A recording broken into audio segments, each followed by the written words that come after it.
कुंज बिहारी गोपीजन वल्लभा गिरिवरधारी।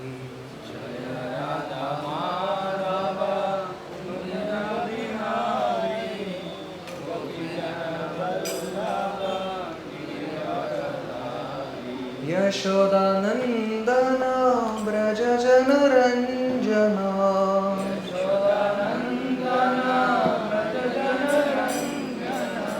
यशोदानंदना व्रज जनरंजना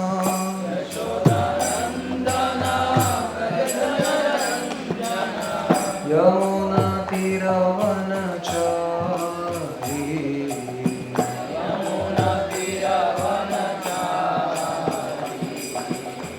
यमुना तीरवनचारी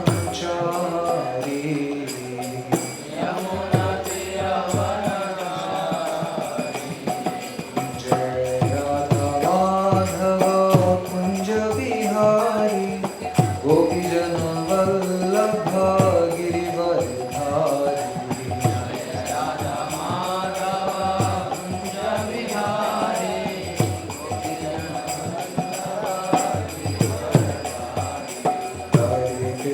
हरे कृष्ण कृष्ण कृष्ण हरे हरे हरे राम राम राम हरे हरे। हरे कृष्ण कृष्ण कृष्ण हरे हरे हरे राम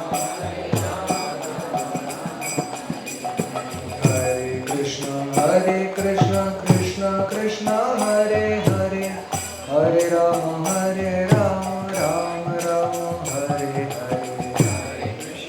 हरे कृष्ण कृष्ण कृष्ण हरे हरे हरे राम राम राम हरे हरे। हरे कृष्ण कृष्ण कृष्ण हरे हरे हरे राम राम हरे हरे। हरे कृष्ण कृष्ण कृष्ण हरे हरे हरे राम राम राम हरे हरे। हरे कृष्ण कृष्ण हरे हरे हरे राम हरे कृष्ण कृष्ण कृष्ण हरे हरे हरे राम राम हरे हरे।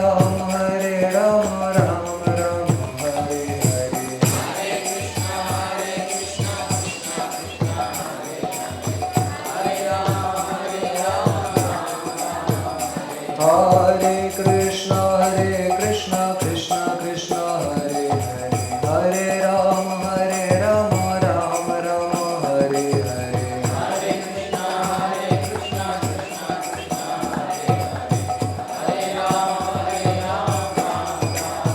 जय राधा वृंदावन बिहारी राधा वृंदावन बिहारी राधा वृंदावन बिहारी राधे राधे।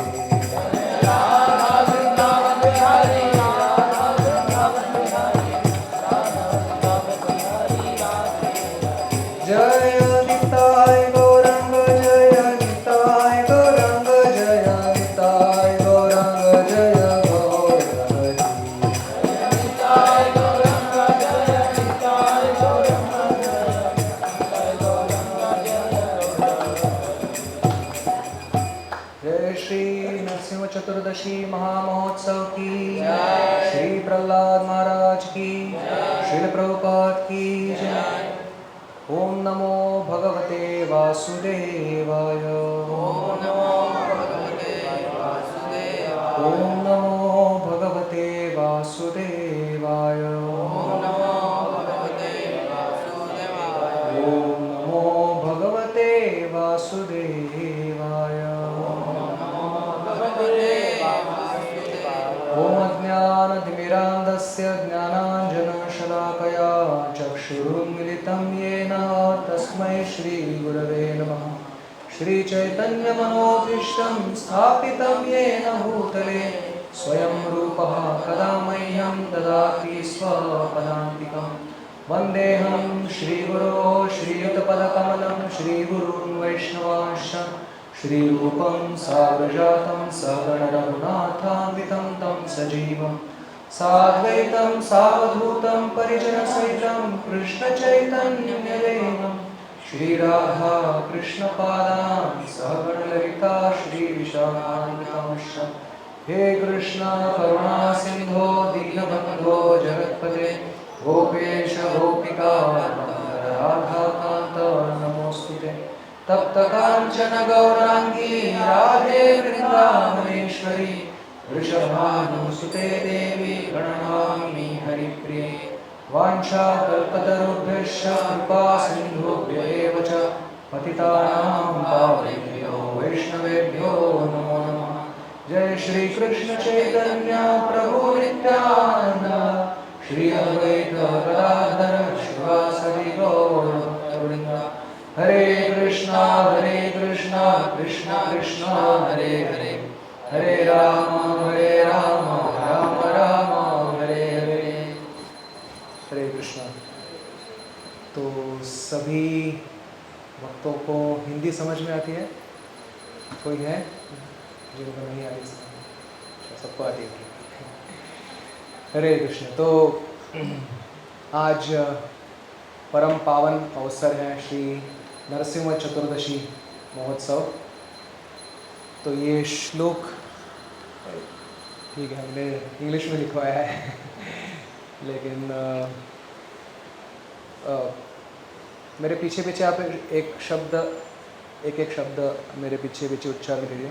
सोहम प्रियस्य सुहृदः परदेवताया लीला कथा तव नृसिंह विरिंच गीता अंजस्तितर्मी अनुगृणन् गुणविप्रमुक्तो दुर्गाणिते पदयुगालय हंससंगः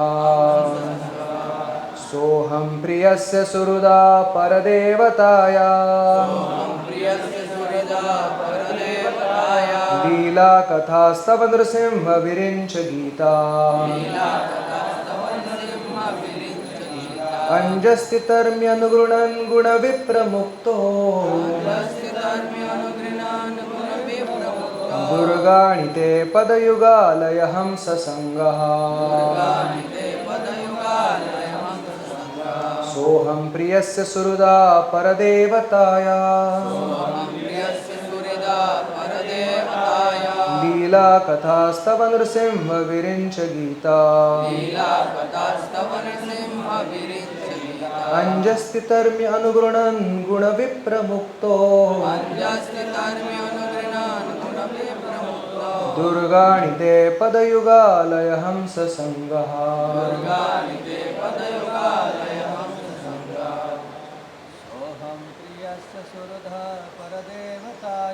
सोहं प्रियस्य सुहृदा परदेवताया लीला कथास्तव नृसिंह विरिंच गीता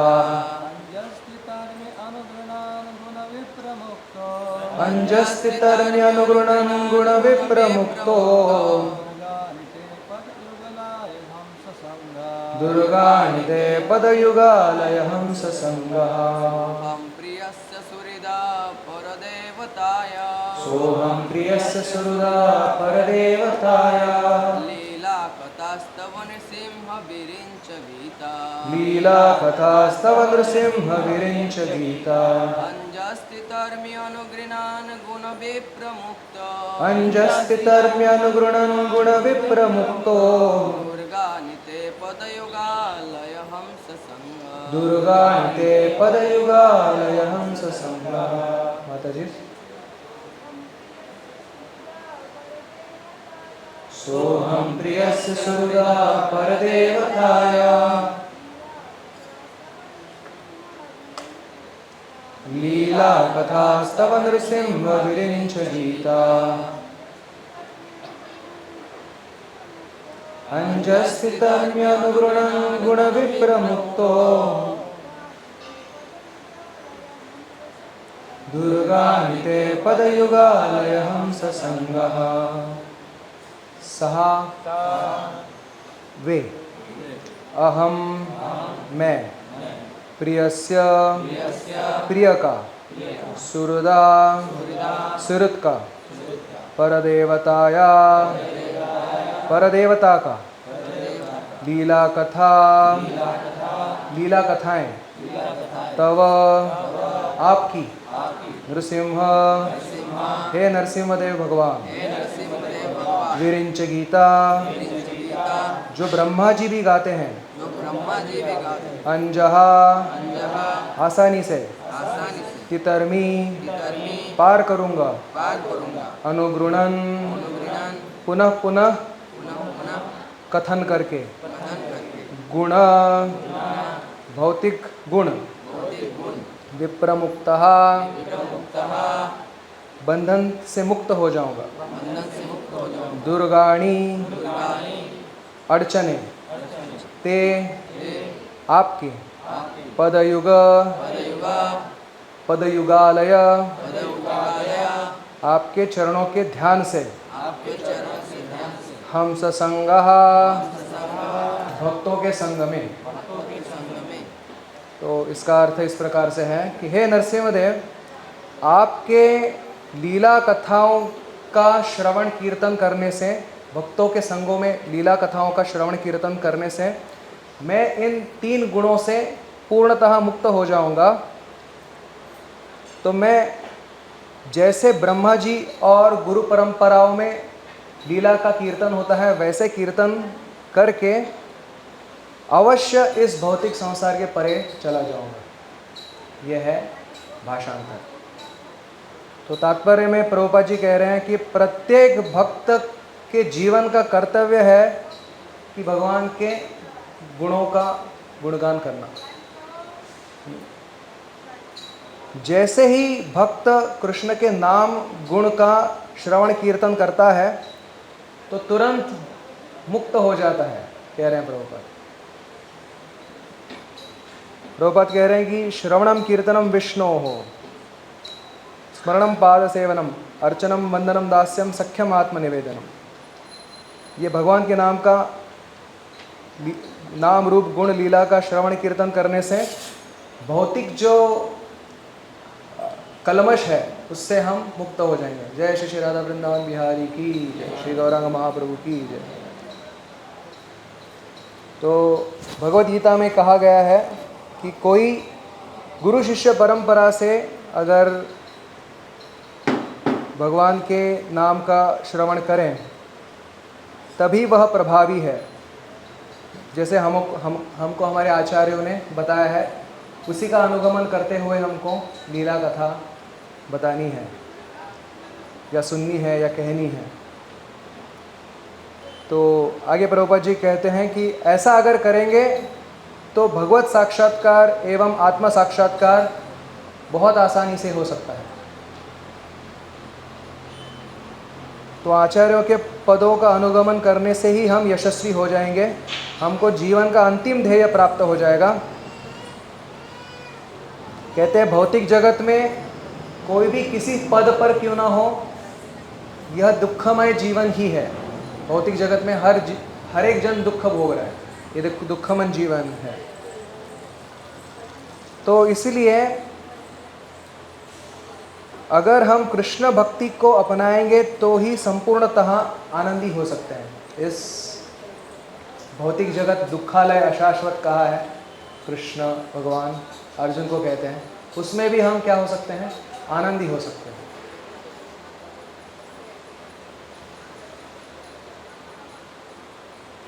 तो कहते हैं कि लेकिन आध्यात्मिक जगत, आध्यात्मिक मार्ग को स्वीकार करना, इसमें तपस्या है।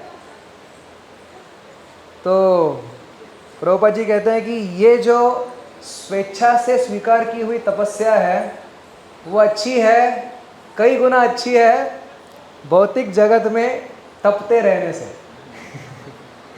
तप तो करना ही है, तो भौतिक जगत में जबरदस्ती ताप लेने से अच्छा है आध्यात्मिक मार्ग में जो स्वेच्छा से हम ताप स्वीकार करते हैं वो अच्छा है।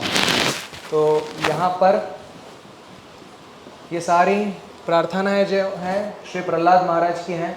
जैसे ही श्री नरसिंहदेव आविर्भाव हो जाता है उसके पश्चात सारे देवतागण भी डर रहे हैं भगवान के सामने आने के लिए, क्योंकि इतना उग्र रूप धारण कर चुके हैं। लेकिन हमारे श्रीधर स्वामी कहते हैं उग्रोपि अनुग्र एवायम स्वभक्तानां नृकेसरी केसरी व स्वपोतानां अन्येषाम् उग्र विक्रमः। कहते हैं, कह रहे हैं कि उग्रोपि अनुग्र एवायम, ये उग्र नरसिंहदेव उग्र होकर भी अनुग्र हैं, माने दयालु कृपालु हैं। स्वभक्तानां नृकेसरी, स्वभक्तों के प्रति अत्यंत कृपालु हैं। कैसे? केसरी व स्वपोतानां, जैसे कोई सिंह है, शेर है, उससे तो सब लोग डरते हैं, सोए हुए शेर से भी डरते हैं कभी जग ना जाए, कुछ कर ना दे हमको। लेकिन शेर के जो बछड़े हैं वो नहीं डरते उससे, वो तो उसके साथ खेलते हैं, उसके शरीर के ऊपर कूदते हैं कभी कभी क्योंकि वो नहीं डरते, वो जानते हैं कि ये जो है हमारी रक्षा करेंगे, बाकी सबसे हमारे ऊपर स्नेह ही करेंगे, प्रेम ही करेंगे। तो इस प्रकार से ये जो केसरी व स्वपोतानां अन्येषाम् उग्र विक्रमा, अन्य जन के ऊपर अपना उग्र विक्रम दिखाएंगे, अपनी उग्रता दिखाएंगे नरसिंहदेव भगवान, लेकिन अपने भक्तों के प्रति नहीं दिखाएंगे, अपने भक्तों के प्रति वात्सल्य ही दिखाएंगे। तो इसलिए एक जगह पे कहते हैं जैसे ही नरसिंहदेव का आविर्भाव हुआ तो एक आंख में प्रहलाद महाराज के लिए प्रेम था, दूसरे आंख में हिरण्यकशिपु के लिए क्रोध था। क्या आप ऐसा कर सकते हैं? एक आंख से किसी के लिए एक भावना, दूसरे आंख से दूसरे के लिए कोई दूसरी भावना, यह संभव ही नहीं है। भरत मुनि जो नाट्य शास्त्रज्ञ हैं, वो कहते हैं कि किसी भी समय पूर्ण मुख जो है एक ही भावना प्रकाशित कर सकता है। हाँ, दोनों आंखें भी ऐसे नहीं कि गाल से हंस रहे और आंखों से क्रोध कर रहे हैं, ऐसा भी नहीं कर सकता कोई। अगर हंस रहे तो हंस रहे, क्रोधित है तो क्रोधित है, और चिंतित है तो चिंतित है। लेकिन भगवान ऐसे हैं कि जो कर्तुम अकर्तुम अन्यथा कर्तुम समर्थः ईश्वरः। ईश्वर की व्याख्या ही यही है कि जो सामान्य रूप में संभव नहीं है, वो भगवान के मामले में वो कुछ भी सत्य कर सकते हैं। एक आंख से क्रोध भी दिखा सकते हैं, एक आंख से वात्सल्य भी दिखा सकते हैं। और जो रोज हम प्रार्थना क्या करते हैं, तव कर कमल वरे, यानी भगवान के हस्त कैसे हैं, कमल की तरह है, और उसके ऊपर नख कैसे हैं, वज्र की तरह। तो वज्र और कमल कभी साथ में हम नहीं देखते, लेकिन भगवान के अचिंत्य गुण है कि उसमें कमल जैसे हस्तों के ऊपर वज्र की तरह नख है। वज्र नख वज्रदंष्ट करके नरसिंहदेव भगवान का वर्णन है। तो प्रहलाद महाराज बहुत ही प्रेम से युक्त होकर आंखों से उनके अश्रु झरझर बह रहे हैं, और नरसिंहदेव भगवान को चरण से लेकर मुख तक उनका दर्शन कर रहे हैं, और आंखें बंद करके ये प्रार्थनाएं कर रहे हैं। तो अश्रुओं के कारण उनकी आंखें बंद हो रही है और वो प्रार्थना कर रहे हैं। तो प्रार्थना में सबसे पहले कहते हैं कि हे नरसिंहदेव, ये इतने सारे देवता हैं, वे आपको संतुष्ट नहीं कर पाए तो मैं भला कैसे संतुष्ट कर सकता हूँ?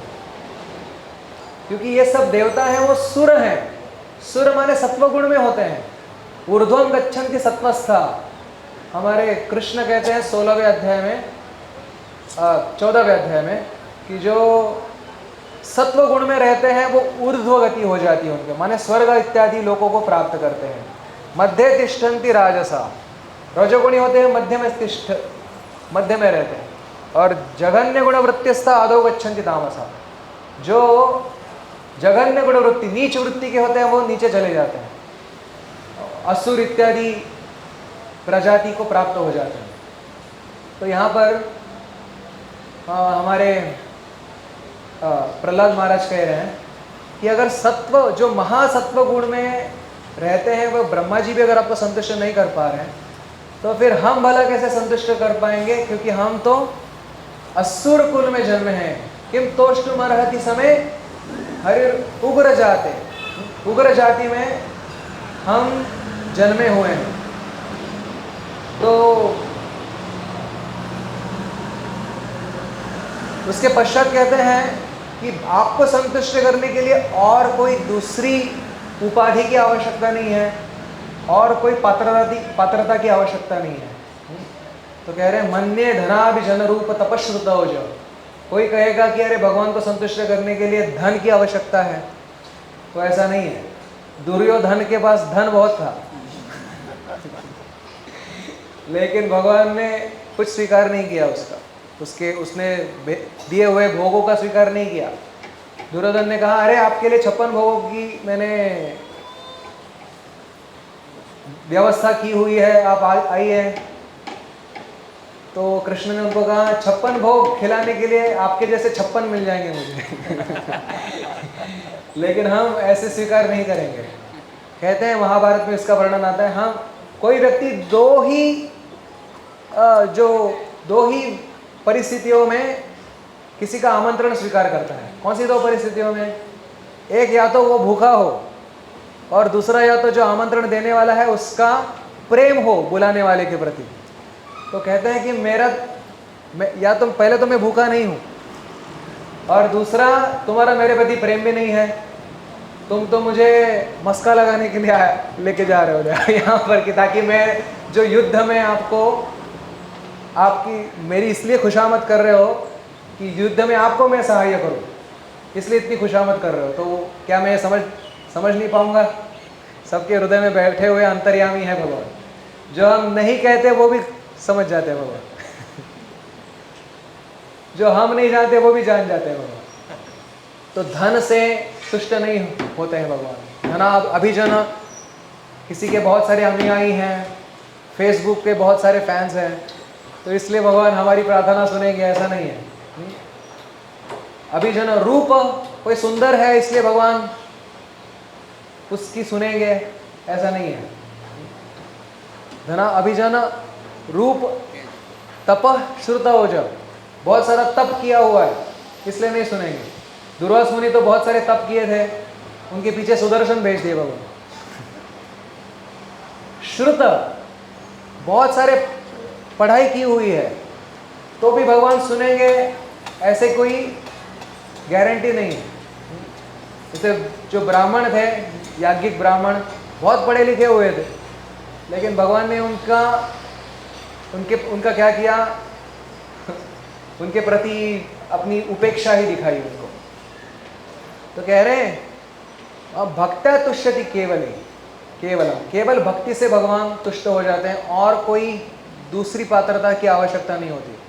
और खास करके कलयुग में तो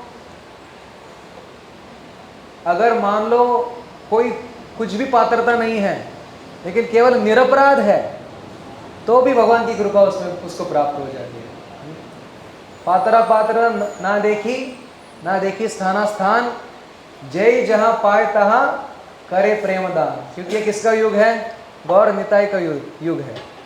तो इसमें जो जितना निरपराध है, निरपराध भाव से अगर रहे तो कितना भी भले पतित क्यों ना हो, उसको भगवान की कृपा मिलेगी।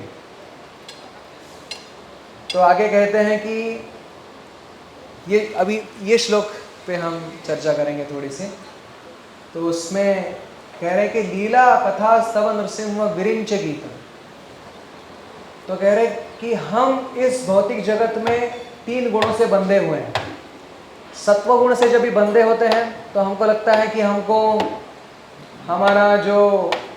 हमारी जीवन की परिस्थिति है वो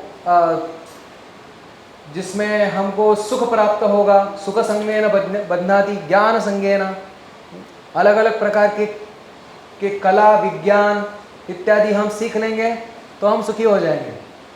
काव्य कला विज्ञान इत्यादि सीखेंगे, तत्व ज्ञान इत्यादि सीखेंगे तो हम सुखी हो जाएंगे। ऐसे सत्व गुण में से बंधे हो जाते हैं।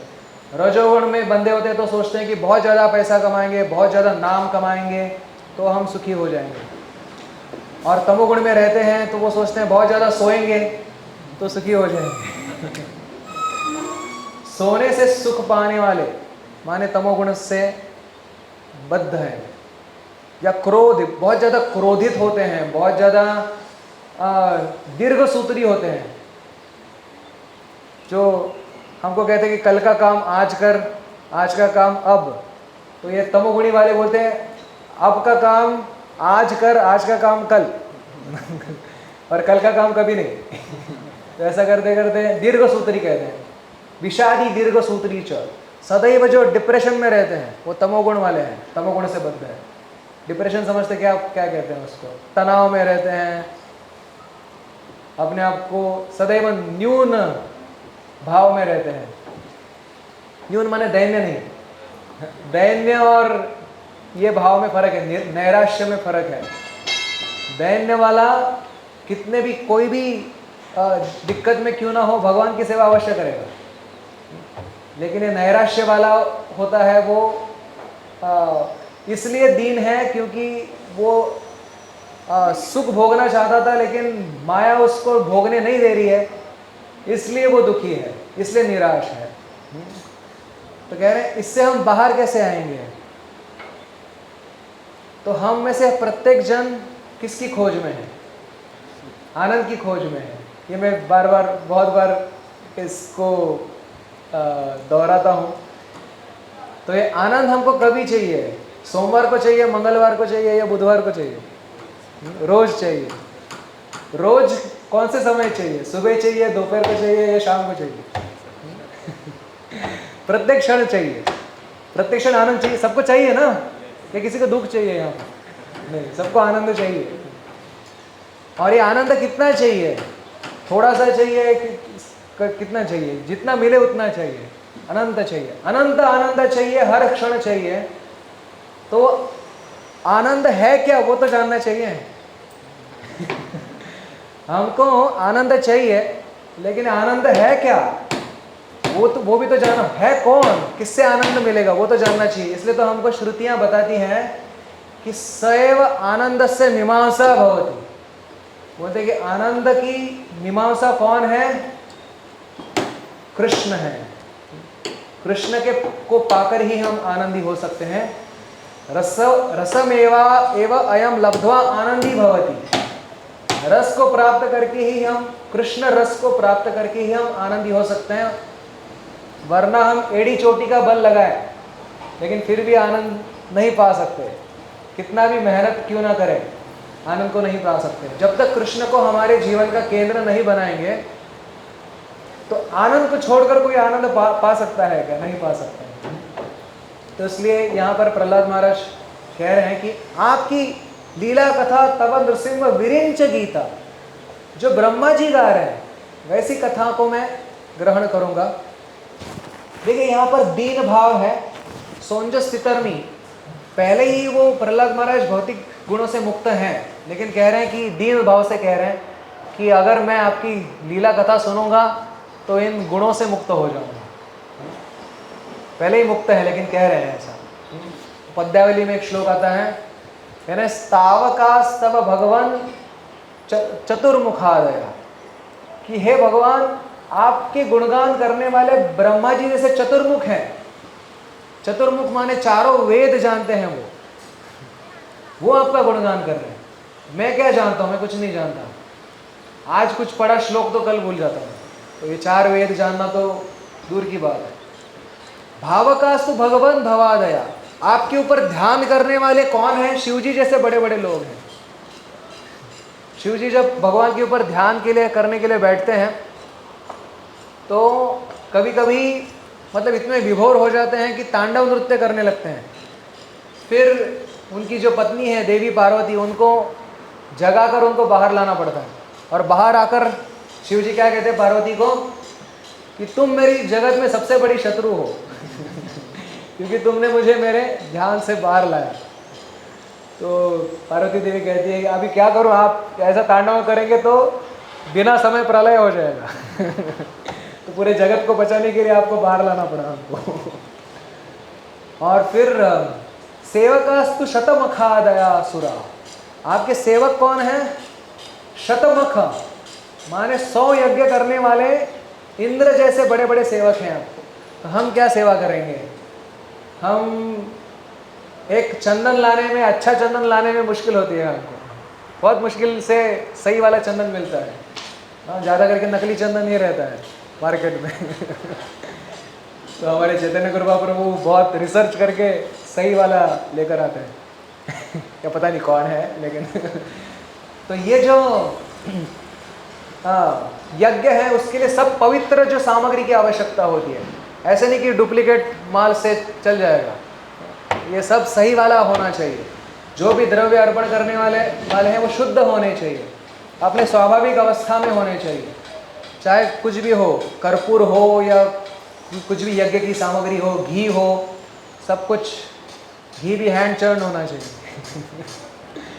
तो इस प्रकार से सारी सामग्री, और ऐसे 100 यज्ञ करने हैं, तो ऐसे जो इंद्रदेव हैं वही आपकी इस प्रकार से सेवा कर पाएंगे। तो हम क्या कर पाएंगे? वासुदेव यदि के तदा वयम, तो हे वासुदेव, आप, हम जो भी कुछ स्तवन कर रहे हैं, ब्रह्मा जी जैसा तो नहीं कर सकते, लेकिन आप ग्रहण करो। जो भी आपका हम ध्यान कर रहे हैं, शिव जी जैसा तो नहीं कर सकते, लेकिन आप ग्रहण करो। जो भी आपकी परिचर्या कर रहे हैं, इंद्र जी जैसा, इंद्रदेव जैसा तो नहीं कर सकते, लेकिन फिर भी आप ग्रहण करो। तो इस दीनता के भाव को भगवान ग्रहण करते हैं, इस स्नेह को भगवान ग्रहण करते हैं। पत्रम पुष्पम फलम तोयम यो में भक्त्या प्रयच्छति तदहम भक्ति उपरुतम अश्नामि प्रयतात्मना, उसको मैं खाता हूँ कहते हैं भगवान। तो हमारे आचार्य मधुसूदन सरस्वती ठाकुर कहते हैं कि उसको खाता हूँ कहने का अर्थ ऐसा है कि भगवान ये नहीं सोचते कि कौन सी खाने की चीज़ है, कोई कौन सी पीने की चीज़ है, कौन सी सुगंध लेने की चीज़ है, वो नहीं देखते, सब कुछ खा लेते हैं। जैसे कोई एकदम छोटा बच्चा हो, उसको कुछ भी दे दो, वो पहले वही चीज़ करेगा कि वो मुंह में डालेगा, मुंह में डाल के देखता है वो। उसको आप उंगली भी दे दो तो मुंह में डालने का प्रयास करता है वो। हाँ, तो वैसे ही भगवान करते हैं वैसा। और वहाँ पे रामानुजाचार्य कहते हैं, आप जो कुछ भक्ति से अर्पण करते हैं, भगवान पहले अपने सर को लगाते हैं वो, और फिर स्वीकार करते हैं। मतलब देखिए, आपने फल अर्पण किया, पहले सर को लगाकर फिर खाते हैं वो भगवान। तो इतने भगवान का इतना स्नेह है अपने भक्तों के प्रति। तो कहने का अर्थ है कि किसी के साथ अगर संबंध बनाना है हमको, तो वह भगवान के अलावा और कोई हमारे साथ वैसी आदान प्रदान नहीं कर सकता जैसे भगवान कर पाएंगे। भगवान कर सकते हैं, एक ही साथ इतने सारे गोपों के साथ आदान प्रदान कर सकते हैं भगवान। बोलते हैं कि जब वन भोजन के लिए बैठे हैं कृष्ण, सारे गोपाल सामने हैं, और प्रत्येक, जैसे आपने कमल का फूल देखा है, कमल की पंखुड़िया की रचना कैसे की होती है उसमें, देखा है आपने कभी गौर से? कोई अंदर वाली होती है, और कोई फिर बाहर का एक आवरण होता है, फिर और एक बाहर का आवरण होता है। इस प्रकार से कमल के फूल की रचना होती है। कोई पास में होती है, कोई बाहर होती है, कोई बाहर होती है। तो ऐसे घेर कर बैठे हुए हैं कृष्ण को, और हर गोप ये देख रहा है कि मैं सबसे अंदर वाले आवरण में हूँ और मैं कृष्ण को सम्मुख हूँ, ये भी देख रहा है। तो ये भगवान हर एक के भाव के साथ आदान प्रदान कर सकते हैं। लेकिन भौतिक जगत में हम देखेंगे कि तो हम तो एक के साथ भी आदान प्रदान नहीं कर सकते ठीक से। तो ये आगे प्रहलाद महाराज प्रार्थना कर रहे हैं, मेरे पीछे आप दोहरा सकते हैं। बालस्य नेह शरणम पितरौ नृसिंह नार्तस्य चागदमुदन्वती मज्जतो नौः तत्तस्य तत्प्रतिविधीर्य इहाञ्जसेष्ट तावद्विभो तनुभृताम् तदुपेक्षितानाम्। तो बहुत ही सुंदर सुंदर प्रार्थनाएं हैं। इस प्रार्थना का अर्थ है कि आप अगर उपेक्षा करें तो कोई भी शरण नहीं है। बालस्य नेह शरणम पितरो नृसिंह, अपने पुत्र के लिए, बाल के लिए या बच्चे के लिए अपने माता पिता भी शरण नहीं है अगर नरसिंहदेव उपेक्षा करेंगे तो। नार्तस्य चागदम, कोई रोगी है उसके लिए औषधि शरण नहीं है अगर नरसिंहदेव उपेक्षा करेंगे तो, और डूबने वाले के लिए नौका शरण नहीं है अगर नरसिंहदेव उपेक्षा करेंगे तो। उल्टा हमारे आचार्य लिखते हैं, कभी कभी ऐसा देखते हैं कि माता पिता कारण होता है बच्चे के मृत्यु के। आजकल तो बहुत ही देखने को मिलता है, गर्भ में ही मार डालते हैं। तो दूसरा है कि रोगी के लिए औषध नहीं है, शरण नहीं है अगर नरसिंहदेव उपेक्षा करेंगे तो वहाँ पे आचार्य लिखते हैं अगर भगवान की इच्छा नहीं है तो औषधि भी आश्रय नहीं दे सकती रोगी को। उल्टा कभी कभी औषधि से जल्दी मर जाता है रोगी, 10 साल बाद मरने वाला था 1 साल में ही मर जाता, ऐसा भी देखा गया। और तीसरा कि डूबने वाले की नौका भी आश्रय नहीं है। तो बोलते हैं कि जो देरी से डूबने वाला था वो कभी कभी नौका उल्टी हो जाने के कारण जल्दी डूब जाता है। तो इस प्रकार से श्रील प्रभुपाद उसके तात्पर्य में कहते हैं कि अगर कृष्ण की कृपा नहीं है तो कितने भी प्रतिबंध करने का कोई प्रयास क्यों ना करें, वो सफल नहीं हो सकता अपने प्रयासों में। तो कहते हैं कि प्रभुपाद जी कह रहे हैं हम जो ये कृष्ण भक्ति का जो प्रचार कर रहे हैं वही सबसे उत्तम प्रतिबंध है सारी समस्याओं का। सारे समस्याओं का हल है कृष्ण भक्ति। तो एक बार हमारे निरंजन महाराज बता रहे थे कि यूक्रेन में हरिनाम संकीर्तन करने के लिए उनको परमिशन मिल गया था। वैसे उनके देश में बाहर में अगर हरिनाम करोगे, एक बगीचे में हरिनाम करना था तो ठंड का समय था तो उनको कुछ महीनों पहले एप्लीकेशन देनी पड़ती है हरिनाम करने के लिए। हाँ, शुक्र है कि हमारे भारत देश में अभी हमको ऐसा नहीं करना पड़ता कि हर कुछ बाहर हरिनाम संकीर्तन करने के लिए कुछ परमिशन लेने पड़े ऐसा। लेकिन बाहर के देशों में पहले अनुमति लेनी पड़ती है। तो अनुमति मिल गई कैसे तो करके उनको वो बगीचे में हरिनाम संकीर्तन करने की। लेकिन जो दिन आया वो कीर्तन करने का, उस दिन टेम्परेचर था -20 डिग्री। माने आप फ्रिज में जो टेम्परेचर देखते हैं उससे भी कम, मतलब हड्डियाँ जम जाती है जिसमें, वैसा टेम्परेचर था। तो सारे भक्त कहने लगे कि नहीं नहीं नहीं महाराज जी हम नहीं जाएंगे, हमारी कुल्फी जम जाएगी, इतने ठंड में बगीचे में जाएंगे और कौन आएगा अभी बगीचे में, पंछी भी नहीं आएगा अभी इतने ठंड में, तो हमारा संकीर्तन सुनने के लिए आएगा कौन वहाँ पर। तो परम पूज्य निरंजन महाराज कहें उनको कि नहीं नहीं नहीं कि बड़ी मुश्किल से यहाँ पर परमिशन मिलती है, तो आप पता नहीं अगली परमिशन कब मिलेगी, तो हम चलो जो भी है 2-2 3-3 स्वेटर पहन लो और हम संकीर्तन करने के लिए जाएंगे। तो ग्लोव्स पहन के स्वेटर पहन के सब लोग चलो महाराज जी कह रहे हैं इसलिए चलते हैं कह के सारे भक्त निकले। बगीचे में गए तो सच में देखा कि एक व्यक्ति तो क्या, एक पंछी भी नहीं है उधर। फिर भी वो हरिनाम संकीर्तन करना चालू कर दिए, हरे कृष्ण जपना चालू कर दिए। पूरा 1 घंटा कीर्तन होने के बाद एक व्यक्ति आया दूर से और पूछा कि ये लोग आप लोग किसका जप कर रहे हो। तो कहे कि हम हरे कृष्ण जप रहे हैं, हम भगवान के नाम का जप कर रहे हैं। तो वो पूछा कि मैं आपके साथ इसका कीर्तन कर सकता हूँ। तो वो सब भक्त कहे अरे हाँ इसीलिए तो हम बैठे हैं आ जाओ हम ज्वाइन हो जाओ।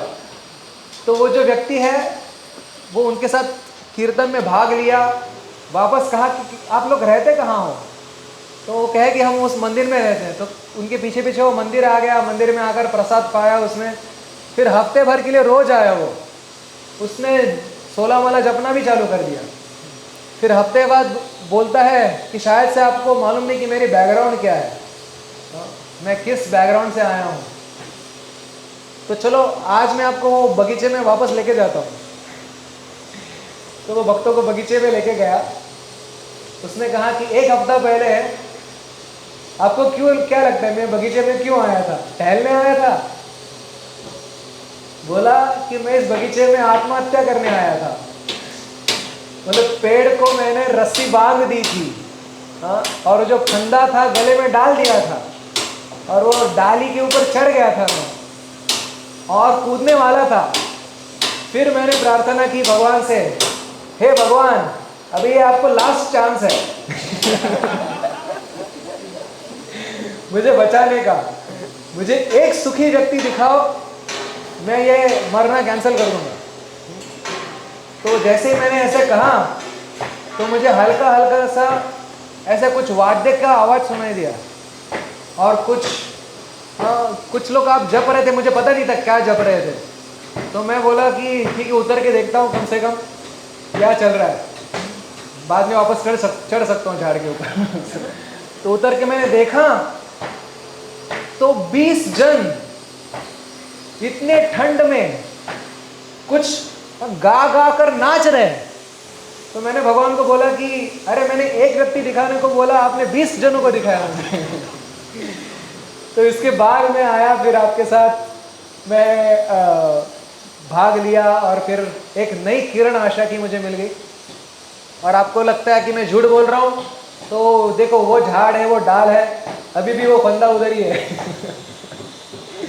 अभी वो रस्सी उधर ही टंगी हुई है तो इस प्रकार से हम देखते हैं कि कैसे हरिनाम ही असल में सबको बचा सकता है। बाकी कोई जो तरीके हैं वो क्षणिक तरीके हैं, उससे कुछ काम नहीं बनने वाला। भगवान की कृपा से ही, भगवान के नाम संकीर्तन से ही हम बच सकते हैं। इसलिए वो कह रहे कि लीला कथा स्तवन नृसिंह विरिंच गीतम, आपका किया हुआ नाम गान, आपका किया हुआ लीला गान ही हमको बचा सकता है। तो यहाँ पर चैतन्य महाप्रभु सारे नवद्वीप वासियों को कह रहे हैं, आपको सुखी करने का मेरे पास एक ही उपाय है। उससे पहले वो क्या करते हैं, उनको कीर्तन करते करते यहाँ पर भी एक बगीचा है, उससे एकाम्र वन कहते हैं। आप में से नवद्वीप में कोई गए हैं? एकाम्र, प्रभु जी के साथ ही हम गुरुकुल को लेके गए थे एकाम्र वन। क्या बोल रहे, याद है कि नहीं याद है वो नहीं था। अच्छा उनके पहले बैच में गए थे। हाँ, वहाँ पे एकाम्र वन करके जगह है, तो वहाँ पे 2 लीलाएं हुई थी। आप लोग तो गए होंगे ना कि नहीं तो एक लीला हुई थी जिसमें भगवान एक आम की एक टहनी है उसको बो देते हैं, और सबके आंखों के सामने वो पेड़ में परिवर्तित होता है। पेड़ को अच्छे अच्छे आम आ जाते हैं, क्योंकि आम का ही सीजन है तो अच्छे अच्छे आम आ जाते हैं, और ऐसे आम रहते हैं कि जिसमें गुठली भी नहीं है और छिलका भी नहीं है। तो सारे भक्त जो कीर्तन करने वाले एक आम खा जाते हैं, तृप्त हो जाते हैं, और कहते हैं कि साल भर के लिए वो आम का पेड़ वैसे ही फल देता रहा। ऑल सीजन आम का पेड़ था वो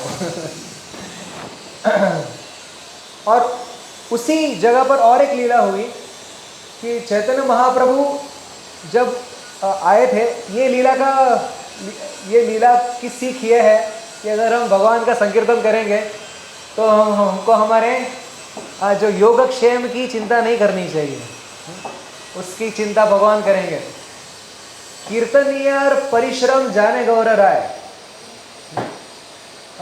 तास अबार खाओ याते प्रभुर मन धाय, चैतन्य चरितामृत का श्लोक है। कीर्तनियर परिश्रम जाने गौर राय, कीर्तन करने वाले या जो भक्ति करने वाले के क्या परिश्रम है। प्रभुपाद कहते ना, तप, भक्ति में भी तप है, लेकिन ये तप अच्छा है।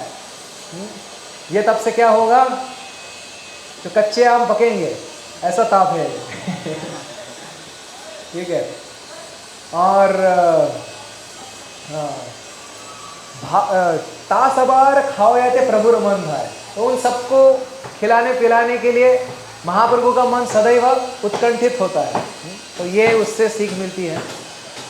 दूसरी बार महाप्रभु वैसा ही करते हैं, आम की एक टहनी है उसको बो देते हैं, वो आम धीरे धीरे बड़ा हो जाता है, आम का पेड़ बड़ा हो जाता है, उसको आम आ जाते हैं, और बाद में वो शुष्क हो जाता है और चूर्ण होकर गिर जाता है वो आम का पेड़। तो महाप्रभु कहते हैं यही मनुष्य जीवन है, जल्दी से जो आम आए हुए हैं वो भगवान को अर्पण करो वरना ये पेड़ कभी नष्ट होगा हमको पता नहीं।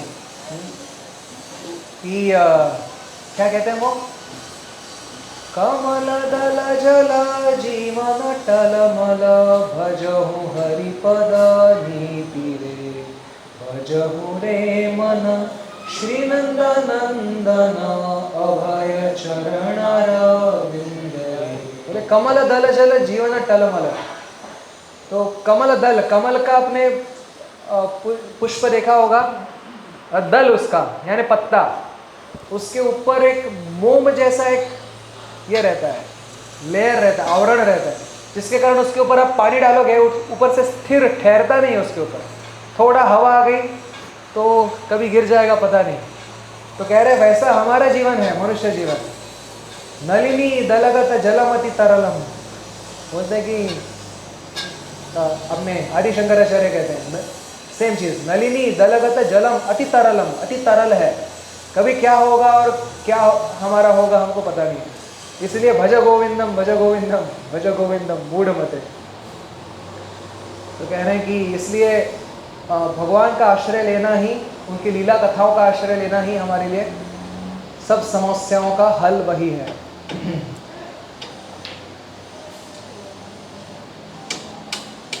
तो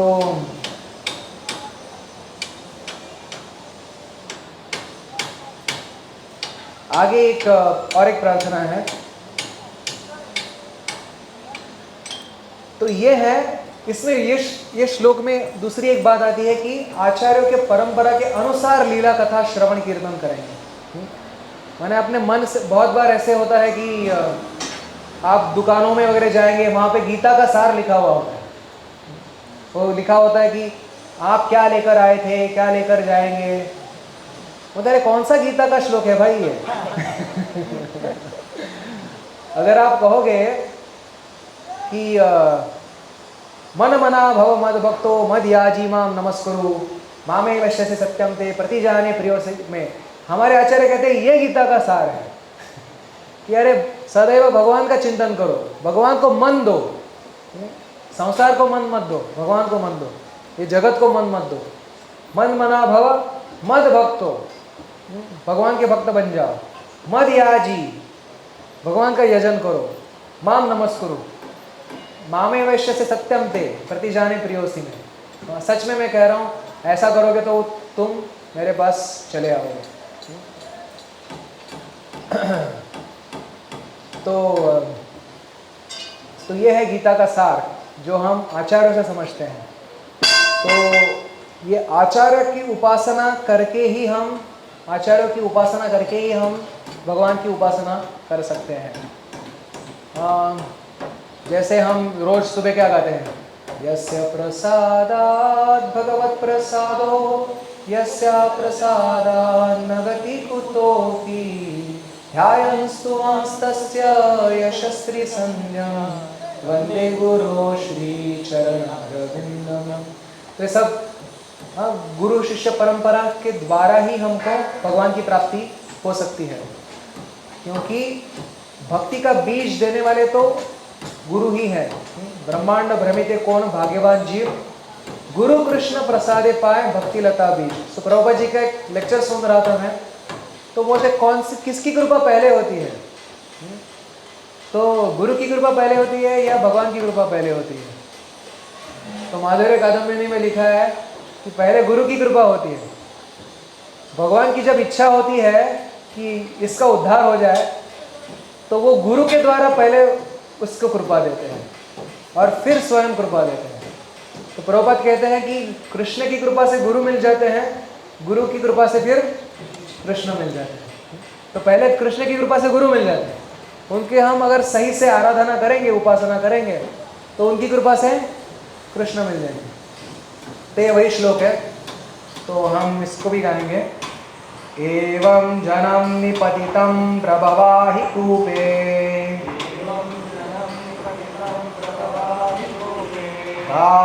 कामाभिकाममनुयः प्रपतन् प्रसंगात्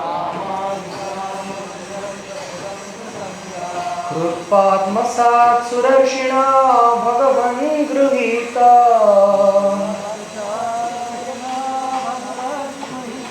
सोऽहं कथं नु विसृजे तव भृत्य सेवा।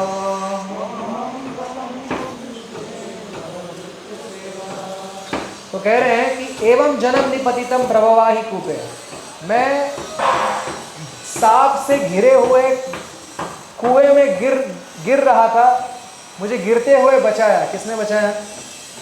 नारद मुनि ने बचाया। कामाभिकाम मनुय प्रपतन प्रसंगात्। और बाकी लोग गिरने, जो भौतिक जगत में गिर रहे हैं, उनको उनके पीछे पीछे जाते, मैं भी गिरने वाला था, लेकिन कृत्वात्मसात् सुदर्शिना भगवन् गृहीता। लेकिन आपके जो भक्त हैं नारद मुनि, उन्होंने मुझे बचाया। सोहम कथम नु विसृजे तव भृत्य सेवा, तो मैं उनकी सेवा कैसे त्याग करूं? तो ये भाव है। श्री प्रभुपाद जी कहते तात्पर्य में, शुद्ध भक्त का यही लक्षण है, पहले सबने अपने गुरु की सेवा करनी चाहिए। ऐसा नहीं है कि गुरु को बाजू में करके कोई कृष्ण की सेवा करने का प्रयास करे।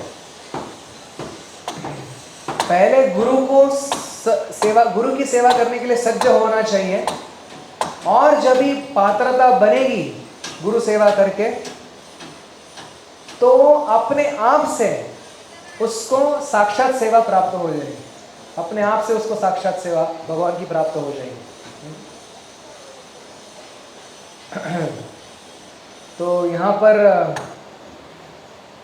एक बार ब्रह्मानंद प्रभु जो नए नए जुड़े थे अपने कृष्ण भक्ति में, तो उन्होंने प्रभुपाद जी कथा में कह रहे थे, यत् करोषि यद् अश्नासि यद् जुहोषि ददासि यत् तपस्यसि कौन्तेय तत्कुरुष्व मदर्पणम।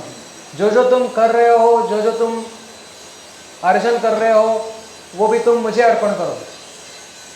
तो ब्रह्मानंद प्रभु थोड़े कंफ्यूज हो गए। उन्होंने पूछा प्रभुपाद जी को कि मैं तो उद्योग कर रहा हूँ, मैं भी पैसे कमा रहा हूँ, आप कह रहे हो उसको कृष्ण को अर्पण करो, उसको मैं कृष्ण को कैसे अर्पण करूँ? तो प्रभुपाद जी कहे, तुम मुझे अर्पण करो, मैं कृष्ण को अर्पण करूँगा।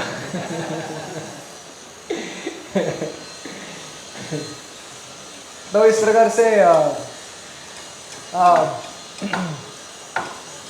कह रहे हैं कि पहले मैं देवर्षि नारद, उनकी सेवा कैसे मैं छोड़ सकता हूँ? उन्हीं के कारण तो मुझे आपकी सेवा प्राप्त हुई है। तो अंत में कह रहे हैं कि 6 प्रकार से मैं आपकी भक्ति करना चाहता हूँ, ऐसा करके कह रहे हैं। इत्थम नृतिर्यत, नहीं उससे पहले भी, उससे पहले कह रहे हैं कि चैतन्य महाप्रभु के अवतार के बारे में कह रहे हैं कि आप अनेक अनेक युगों में अवतार लेते हो, लेकिन कलयुग में छन्न अवतार से आप अवतार लेते हो। छन्न कलौ यद अभाव स्त्रीगोस्थ सत्वम। तो प्रभुपाद जी को एक बार किसी ने पूछा कि ये जो घोषणा हुई थी कि चैतन्य महाप्रभु सब जगह पे प्रचार करेंगे, भक्ति का प्रचार संपूर्ण भारत भर में किया, तो पृथ्वी थे आचेजत नगरादि ग्राम, संपूर्ण जगत के गांव-गांव में, शहर-शहर में प्रचार होगा, ऐसी घोषणा की थी। तो कहे प्रभुपाद जी से पूछा कि महाप्रभु ने स्वयं ये प्रचार क्यों नहीं किया? उन्होंने केवल भारत में ही प्रचार क्यों किया? वो स्वयं उन्होंने प्रचार क्यों नहीं किया? तो प्रभुपाद ने कहा, उन्होंने ये सेवा मेरे लिए छोड़ दी थी। तो प्रभुपाद कहे कि चैतन्य महाप्रभु का जो मिशन है, उसको चैतन्य महाप्रभु से अलग नहीं समझना चाहिए। कलियुग में विशेष कृपा करके महाप्रभु अवतरित हुए, लेकिन अवतरित होने के बाद 1000 गुना अधिक अवतरित हुए अपने मिशन में, प्रभुपाद कह रहे। तो ऐसा नहीं सोचना चाहिए, अरे 500 साल पहले चैतन्य महाप्रभु थे तो सबको देखकर उद्धार कर देते, और अभी देखो मुझे रगड़ना पड़ रहा है, रोज सुबह उठना पड़ रहा है और जपना पड़ रहा है, और इतने सारे तपस्या करनी पड़ रही है, इतने पापड़ बेलने पड़ रहे हैं, उसके बाद भगवान की धीरे धीरे कृपा मिलेगी। अरे 500 साल पहले आता मैं तो महाप्रभु मुझे बस देखते और मैं खुशी से नाचने लगता कृष्ण प्रेम में। तो एक प्रश्न है कि जिसको इस प्रकार से कृपा प्राप्त हुई कि महाप्रभु का एक दृष्टि गिर गई और अचानक कृष्ण प्रेम प्राप्त हुआ, और जिसको प्रभुपाद जी जैसे आचार्यों की दृष्टिपात हो, दृष्टि जिस पर पड़ गई और भक्ति की बीज प्राप्त हुआ, और उसको धीरे धीरे पानी डाल डाल के फिर धीरे धीरे पेड़ बढ़ेगा, फिर सालों बाद उसको फल आएंगे। तो ये व्यक्ति ज़्यादा भाग्यवान है या जिसको महाप्रभु के समय वो पेड़ बोया, जो बीज बोया और तुरंत वृक्ष हो गया, तुरंत आम भी मिल गया, वो अधिक भाग्यवान है?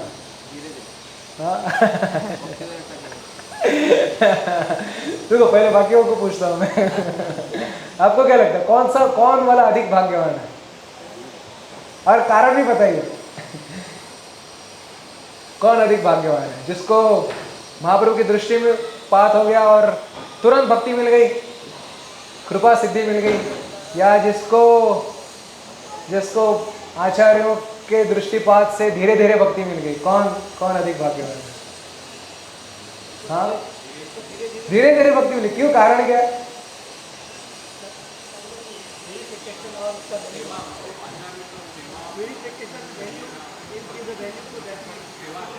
सेवा करने का। अच्छा, एक उनको सेवा करते करते धीरे धीरे आगे बढ़ने का अवसर मिलेगा। ठीक है। और पीछे प्रभु जी भी कुछ कह रहे हैं, हम उनको थोड़ा माइक पास कीजिए।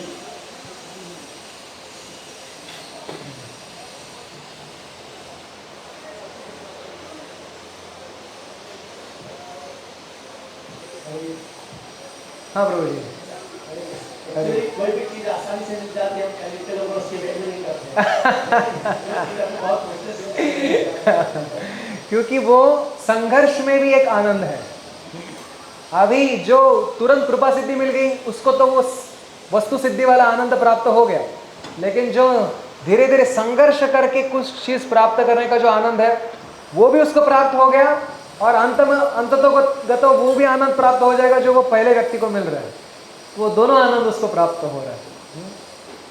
कि मतलब धीरे धीरे आपको कभी अच्छा लगता है कि कुछ ऐसे चुटपुट सवालों का जवाब देकर आपको मान लो 100 में से 100 आ गए परीक्षा में, या फिर बहुत कठिन प्रश्नों का उत्तर देकर आपको 100 में से 100 आ गए? कभी अच्छा लगेगा जब कठिन प्रश्नों का सामना करेंगे। तो वैसे भौतिक जगत के कठिनता का जब हम सामना करते भक्ति कर रहे हैं तो कृष्ण को भी अच्छा लगता है कि अरे देखो मेरे लिए संघर्ष कर रहे हैं, और हमको भी वो जो मेहनत करके उसका जो फल प्राप्त होता है उसका आनंद भी हमको प्राप्त हो जाता है। तो ऐसा नहीं सोचना चाहिए कि अरे महाप्रभु के मिशन में है, लेकिन महाप्रभु के समय अगर आते थे तो और अच्छा होता, ऐसा नहीं सोचना चाहिए। तो हाँ, क्योंकि अपने प्रभुपाद क्या कहें, महाप्रभु का मिशन महाप्रभु से भी 1000 गुना अधिक कृपालु है। तो अंत में ये और एक अंतिम श्लोक देखकर फिर हम यहाँ पे विराम देंगे। शाम को और वो यही कथा आगे जारी होगी श्रीमान सनत कुमार प्रभु जी के द्वारा। तो अंत में ये प्रचार के बारे में प्रहलाद महाराज कह रहे, ये श्लोक की चर्चा करके हम विराम देंगे। नैवोद्विजय परदुरत्यय वैतरण्यास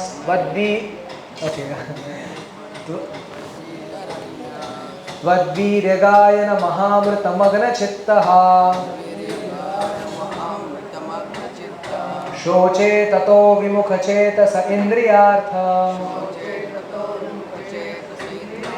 माया सुखाय भरमुद्वहतो विमूढ़ा। तो प्रहलाद महाराज कह रहे हैं कि मैं उद्वेजित नहीं हूँ ये भौतिक संसार से, क्योंकि मैं तो सदैव आपके महामृत, आपके गुणगान करने में सदैव मग्न रहता हूँ। सोचे तो विमुख चेत से इंद्रिया, लेकिन आपसे जो विमुख हैं, ऐसे लोग जो माया सुख प्राप्त करने के लिए इतने लालायित हैं, उनके लिए मैं दुखी हूँ, क्योंकि उनको तो कभी प्राप्त होने नहीं वाला है। माया सुख कैसे है? मृग जल की तरह है। मृग जल समझते हैं? मरीचि जल। मरीचि का जल माने वहाँ पे जैसे कभी आप कहाँ जाएंगे, अगर मान लो रेगिस्तान जाएंगे, या फिर ये जो डामर का जो रोड है उस पर गाड़ी चला रहे हैं अगर मान, तो दूर आप देखेंगे तो सब पानी जैसा हिलने वाला, ऐसा लगता है कि पानी है वो। लेकिन आप जितना पास जाएंगे, ऐसा लगता है पास जाऊंगा तो पानी मिलेगा। जितना आप पास जाएंगे वो पानी का जो भ्रम है वो भी आगे चला जाएगा।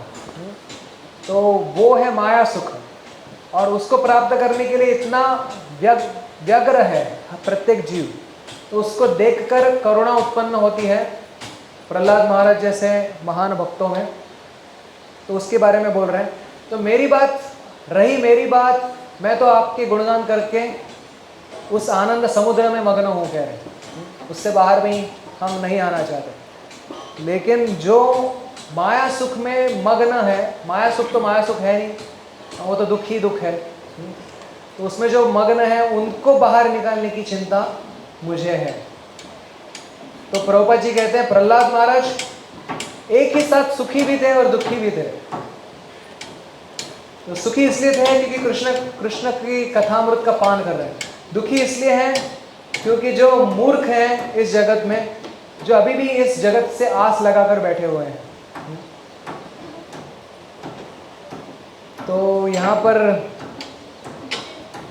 हम देखते हैं कि जो कृष्ण की कृपा है वो केवल और केवल जब भी आचार्य गुरु वैष्णव का हृदय हमारी अवस्था को देखकर द्रवित हो जाता है, तो उनके हृदय में उनका जो द्रवित होना, उसी से उनके हृदय की जो भक्ति है हमारे हृदय में क्या हो जाती है? परावर्तित हो जाती है। और उसी से हमारे हृदय में कृष्ण की सेवा करने की इच्छा भी जागृत हो जाती है। तो ऐसा नहीं सोचना चाहिए कि हमको कृष्ण की सेवा करने की इच्छा जागृत हो रही है या कुछ अवसर मिल रहा है, उसमें हमारा क्रेडिट नहीं है कुछ, हमसे सेवा करवाई जा रही है। तो हमको केवल इस भाव में सेवा करनी है, निमित्त मात्र भव सव्यसाची, कि मैं तो बस एक उपकरण हूँ कि जिसके द्वारा हमारी गुरु परंपरा मुझ जैसे अपात्र व्यक्ति को किसी न किसी सेवा में लगा दे। एक जो प्रभुपाद जी की एक लीला बताकर यहाँ पर मैं विराम देंगे। तो प्रभुपाद जी जब ही कथा कर रहे थे तो अचानक से एक व्यक्ति अंदर आ गई, और प्रभुपाद जी और वो नशा करने वाली व्यक्ति थी, लगता है पिछले रात को नशा की हुई थी उसने, तो पूरी शरीर से नशे की बदबू आ रही थी। और प्रभुपाद जी के सामने आकर उसने टॉयलेट पेपर दे दिया है और बोला कि ये आपके लिए। तो कोई दूसरा बोलेगा अरे क्या मूर्ख है, उसको पता भी नहीं क्या देना चाहिए क्या नहीं देना चाहिए। तो वो व्यक्ति चली गई और प्रभुपाद ने अपने शिष्यों की तरफ देखा और बोला इसकी भक्ति चालू हो गई। तो कितने ये कृपा नहीं है तो और क्या है, इसकी भक्ति चालू हो गई करके प्रभुपाद जी ने कहा। तो मतलब इतनी मूर्खता से मूर्खता वाली चीज़ उसने, मतलब उसके हिसाब से वो सही थी लगी। कुछ भी एक अपने हृदय से कुछ एक वस्तु उसने प्रदान की जो योग्य भी नहीं थी, लेकिन फिर भी प्रभुपाद जी ने कहा कि इसकी भक्ति अभी शुरुआत हो गई करके। तो इस प्रकार से हम देखते हैं कि प्रहलाद महाराज का हृदय यहाँ पर कंपित है सभी बद्ध जीवों की अवस्था देखकर। तो हमको चाहिए कि हम ऐसे महान भक्तों का आश्रय लें, तो फिर कुछ मायने नहीं रखता कि हम कितने सुपात्र हैं या कुपात्र हैं। कुमन को भी सुमन बनाने वाली हमारी आचार्यों की कृपा है। तो यहाँ पर हम विराम देंगे। जय श्री प्रहलाद महाराज की जय, श्री लक्ष्मी नरसिंहदेव भगवान की जय, श्री राधा वृंदावन बिहारी की जय, श्री प्रभुपाद की जय, अनंत कोटि वैष्णव वृंद की जय, गौर प्रेमानंद। बहुत धन्यवाद आप सबका। हरे कृष्ण।